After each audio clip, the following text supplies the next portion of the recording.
सबको नमस्कार। जैसा हम देख रहे हैं देश भर में कोरोना का बहुत ज़बरदस्त कहर छाया हुआ है और इस कोरोना काल में जो सबको लग रहा है कि समाधान इसका एक ही है, वो है वैक्सीन। दिल्ली सरकार ने निर्णय लिया है कि 18 साल से ऊपर की उम्र के लोगों को फ्री वैक्सीन दी जाएगी। हम कोशिश करेंगे कि इसको जल्द से जल्द और बड़े स्तर के ऊपर कैसे लोगों को वैक्सीन किया जाए, इसका पूरा प्लान तैयार किया जा रहा है। आज सुबह हम लोगों ने दिल्ली में 1,34,00,000 वैक्सीन खरीदने की मंजूरी दी है। हम कोशिश करेंगे कि ये जल्द से जल्द वैक्सीन खरीदी जाए और लोगों को लगाई जाए।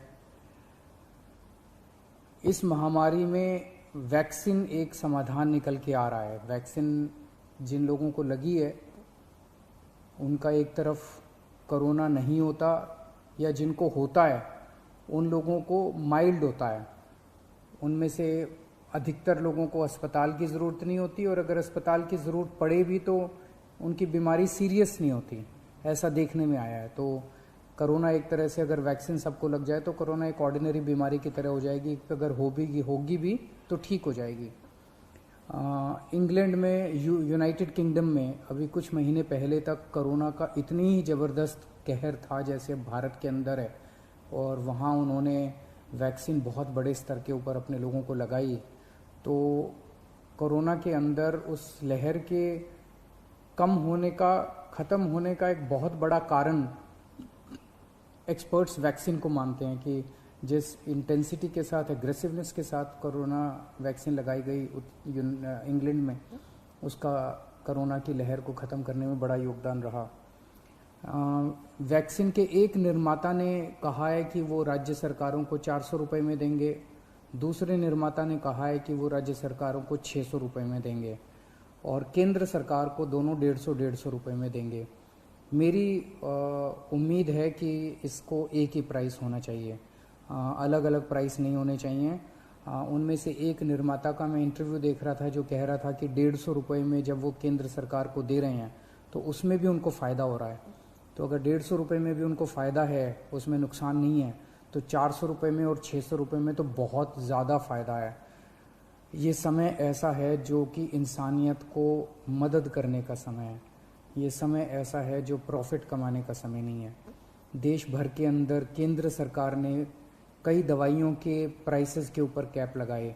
अलग अलग राज्य सरकारों ने हॉस्पिटल्स के प्राइसेस के ऊपर कैप लगाए कि अस्पताल जो हैं इससे ज़्यादा नहीं ले सकते दाम, इस चीज़ के इतने लेंगे, इस चीज़ के इतने लेंगे। ऐसे समय में जब सारा देश मिलके कोरोना की लड़ाई लड़ रहा है, मैं समझता हूँ एक तरफ मैं वैक्सीन मैन्युफैक्चरर्स से अपील करता हूँ कि एक तरफ वो खुद भी इस प्राइस को खुद ब खुद 150 रुपये पे ले आएंगे। पूरी ज़िंदगी पड़ी है प्रॉफिट कमाने के लिए। ये टाइम, कोरोना जब महामारी इतने बड़े स्तर पे फैली हुई है, लोगों से ये प्रॉफिट कमाने का टाइम नहीं है। मैं केंद्र सरकार से भी अपील करता हूँ कि अगर ज़रूरत पड़े तो इसकी भी कैपिंग की जाए और इस प्राइस को कम किया जाए। एक बात कि 18 साल से ऊपर की उम्र पे अभी लगाया जा रहा है, लेकिन इस महामारी के दौरान हमने देखा कि हमारे 18 साल से कम उम्र के जवान और बच्चे भी इसमें बहुत ज़्यादा संक्रमित हो रहे हैं। उनमें से कुछ लोगों की मौत भी हुई है। तो उनके लिए भी अब हमें सोचने का टाइम आ गया है कि अगर यही वैक्सीन्स उनको भी लगाई जा सकती हैं, उनके लिए भी सेफ़ और इफ़ेक्टिव हैं, तो यही वैक्सीन लगाई जाएं। और अगर ये वैक्सीन्स उनको नहीं लगाई जा सकती, दूसरी वैक्सीन्स की ज़रूरत है, तो मैं उम्मीद करता हूँ कि जल्द दूसरी वैक्सीन्स भी ईजाद होंगी जो बच्चों को भी लगाई जा सकें, उनको भी सेफ़ हो और इफ़ेक्टिव हो।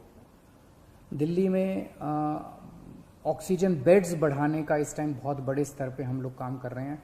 अभी मैं राधा स्वामी सत्संग ब्यास के वहाँ पे जो एक सेंटर बनाया गया है उसका मुआयना करके आ रहा हूँ। आज सुबह सुबह 10 बजे वो मरीजों के लिए खोल दिया गया है। लगभग 500 बेड्स शुरू किए जा रहे हैं। आज 150 बेड्स हैं, अगले 1-2 दिन में 500 बेड्स हो जाएंगे। उसके 2-4 दिन के अंदर इसको 2000 बेड्स तक और फिर 5000 बेड्स तक ले जाया जाएगा।